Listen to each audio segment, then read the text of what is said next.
Hi అండి. Hello బాగున్నారా? ఎలా ఉన్నారు? ఇగో దొండకాయ కర్రీ ఫుల్ వీడియో మొన్న చేసిన కదండీ! కొంచెం అది షార్ట్‌లో చూపించిన దొండకాయ కర్రీ అని ఇప్పుడు ఫుల్ వీడియో చేస్తున్నా. దొండకాయలు తీసుకొని 4 ముక్కలు చేసుకోవాలి.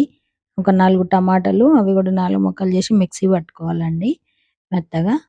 మిక్సీ పట్టి పక్కన పెట్టుకోవాలి. ఇప్పుడు కడాయి పెట్టి స్టవ్ మీద కడాయి పెట్టి ఆయిల్ పోసి ఒక 2 పావుల ఆయిల్ పోసి కట్ చేసిన దొండకాయలు నూనెలో ఫ్రై చేసుకోవాలి. సగం సగం చేసుకోవాలి. ఒక్కసారి ఆయిల్ ఎక్కువ పోసుకుంటే అదే కూర చేసుకోవచ్చు. ఎక్కువైతే మళ్ళీ బాగుండదు.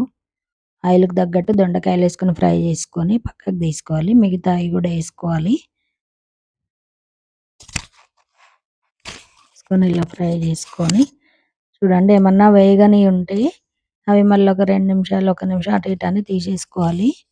అదే ఆయిల్‌లో ఒక 2 పచ్చిమిరపకాయలు కట్ చేసి ఏసుకున్న, ఒక టీ స్పూన్ జీలకర్ర,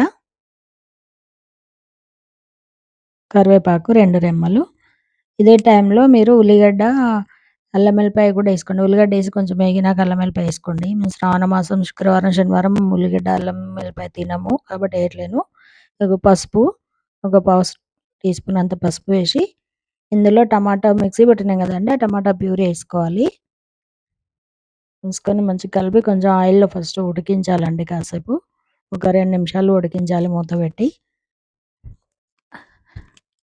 2 నిమిషాలు ఉడికించిన తర్వాత చూడండి ఇందులో కారము, ఒక టేబుల్ స్పూన్ కారము, ఉప్పు అంటే మీరు తినేంత తగినంత ఏసుకోండి ఉప్పు, కారము ఏసి కలపాలి.